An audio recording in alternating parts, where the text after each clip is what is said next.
at the end of BlizzCon for a later topic later on in the podcast, I'd also like to add in that mechanic-wise and gameplay-wise, where StarCraft 2, I've talked about the similarities of StarCraft 2 with the automations compared to Warcraft 3, but in actual gameplay, the game moves way faster than Warcraft 3. And keep in mind, when we're playing at BlizzCon, it was set to faster.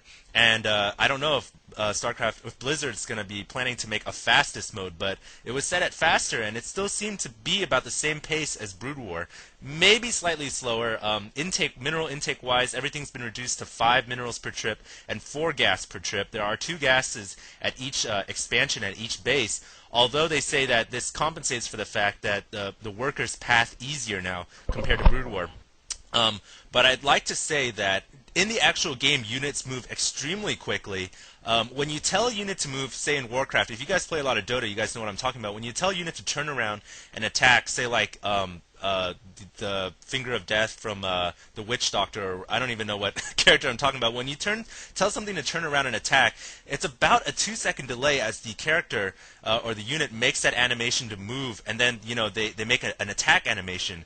Whereas in StarCraft 2, Blizzard has recognized this as a problem because it requires more time. There's delay when you tell a unit to micro. When you want them to do something, there's delay in the animation. So they've definitely reduced that in StarCraft 2 to levels where it's almost unrecognizable. For example, I had armies of Hydras, and when I told them to micro and run away, turn around and shoot, they did that instantaneously. It was about the same speed as Brood War, and I was pleasantly surprised at that. And units really do move very fluidly.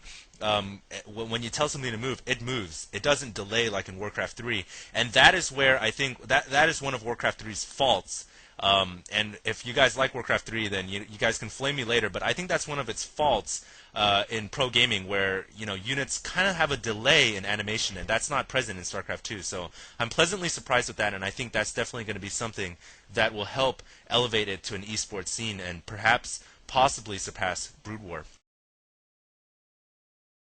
And I think one of the things to remember is that in SC2, it's not going to play where you have to keep your army together. Your army, in Warcraft 3, the mostly dominant strategy is that you keep your army, for the most part, together, and when you meet another army, then you fight together. Whereas in SC1, you saw a lot of small unit actions, and I think and I don't think that that's going to change too much. I think SC1, you're still going to see aids by Helions, which are like flamethrower vultures. I think that's pretty much what everyone's accustomed to calling them, flamethrower vultures. Those are still going to occur. You're still going to see Reapers for Terrans jumping cliffs and making little raids. And that sort of thing is still going to be very, very important in SC2 once it gets going. Yeah, actually, I did have I wrote something very small, or I said something on a vlog at one point where I mentioned that if you were to do something as a Terran player, I'll say this from a Terran's perspective. If you were to take, let's say, those 4 Hellions out of your main army, and you were to go and drop them, let's say, and do a probe harass, the thing is, you can always, the opponent can always just take their army that they've macroed at the same rate that you've macroed your own army, and the units are still so balanced that I think you can just walk completely over the opponent's army just because those 4 units are missing from the army. And I do think that they're gonna expand on that, and they're gonna change that and make it a little bit more defensive, I'll call it, so that you can defend a little bit easier. Again, from the Terran's perspective, the wall off I think is definitely a huge advantage with the dropping supply depots and what have you. But other than that, you can really just walk in. I mean, there's the blink ability.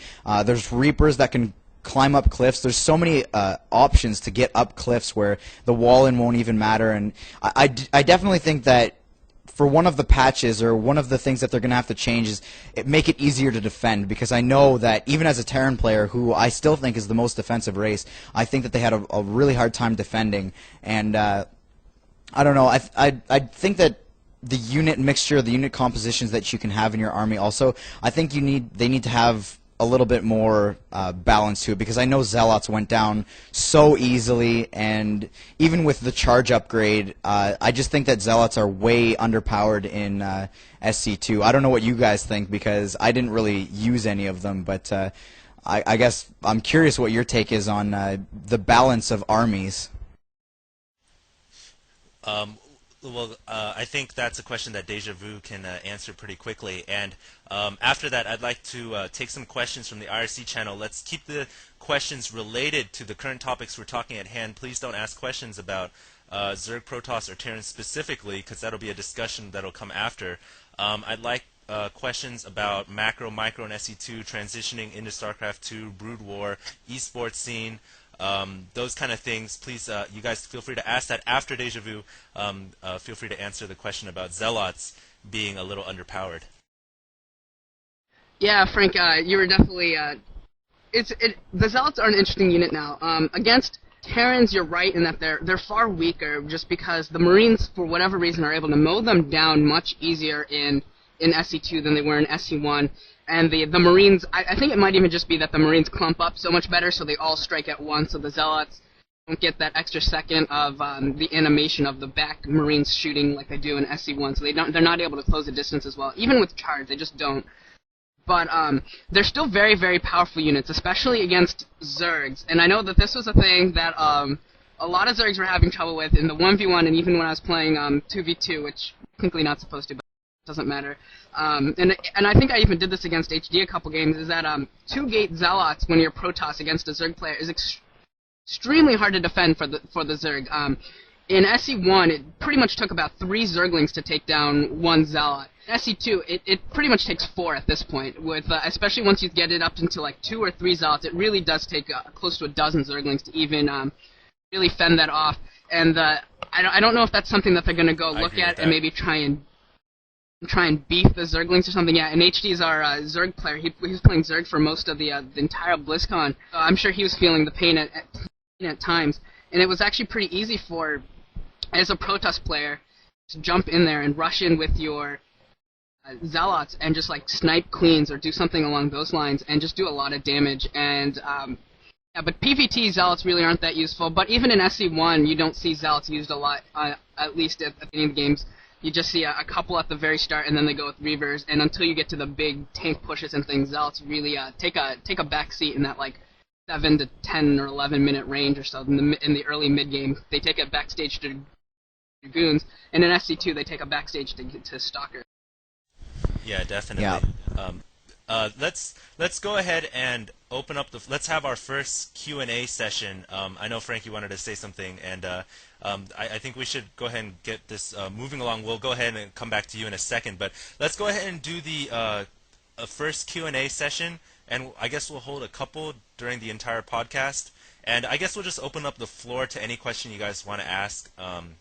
And keep in mind that Frank is our Terran master. He played Terran pretty much the entire BlizzCon. Dejavu played Protoss, and I played Zerg, this HD Starcraft. So, yeah, we'll open up the floor to maybe 3 or 4 questions right now, and then we'll come back to Frank. He had something to say.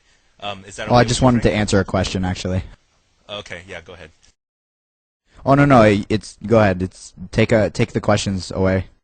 Okay, all right, guys, go ahead and ask a question in the channel, and I know the shoutcast is actually kind of lagging just a little bit, so we'll have to see. I guess I'll. Well, let's take I think Gooseheaded's question is a good one right now. It's at 1529, and he's asking the spellcasters in SE if they were a big part of the battle with Defiler Swarms, Vessel Detection, Arbiter, High Templars. A lot of those units that you're talking about aren't in there anymore. There are no Science Vessels, there are no Arbiters, but spellcasting definitely is still a huge, huge part of SE2. Templar Storms is extremely, extremely easy now. You can grab all of your Templar together, and when you hit T to cast a storm, it doesn't cause them all to cast. It casts one storm where you want it. So pretty much everyone can storm like Jambi at this point and just be amazing with them and cast them exactly where you want them, when you want them. It's extremely, extremely easy. And you get a chance to play with a lot of other units. The nullifier for Protoss, it sets up these force fields, and that one works the same way. You can set them up one at a time, and those things are ridiculous. The force fields are absolutely ridiculous. If HD or Phrank, if we want to go off on a little tangent on the imbalance of force fields right now, we absolutely can. But pretty much what they do is it's just like you don't have to upgrade it at all. It just costs energy, and you can put up a impenetrable barrier. As far as I know, it's impenetrable. Nothing can move up. So if you just put it on a ramp, it completely blocks you, and I didn't really get a chance to use this, but you could easily send out your forces and use a warp gate and warp out all of your forces and just keep a couple nullifiers at home and just keep force fielding your ramp